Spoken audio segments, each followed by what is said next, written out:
Опозицијата одбројува денови и го обвинува премиерот Мицкоски за свесно закочување на реформскиот пат од власта со контраобвинување до лидерот на СДСМ Филипче, на кого му го доделуваат епитетот специјален бугарски пратеник. Од двата табора и денеска продолжуваат со препукувањата за евроинтеграциите.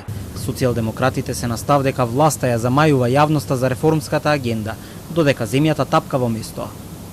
5 дена до уште едно неисполнето ветување и уште една голема лага. За 2 години непотполно завршија 2 точки, а сега наеднаш ќе ги завршат сите 10. Наместо да ја обвинува Европската унија дека го загрозува македонскиот идентитет, нека ги внесе малцинствата во уставот, или нека излезе Мицкоски пред граѓаните да признае дека не сака членство во Европската унија затоа што се плаши од европските правила, европското обвинителство, затоа што тоа ќе значи одговорност.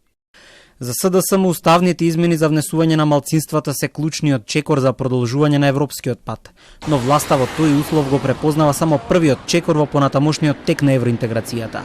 Од владеачката ВМРО ДПМН се на став дека со внесување на бугарите во уставот, всушност започнуваат серија други барања од бугарските власти, кои се однесуваат на македонскиот јазик, историја, култура и идентитет.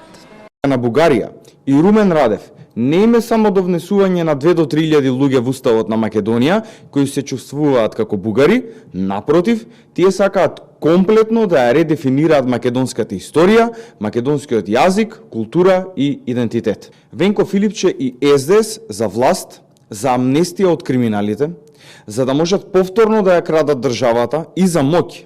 За само еден ден би ја продале државата и око нема да им трепне.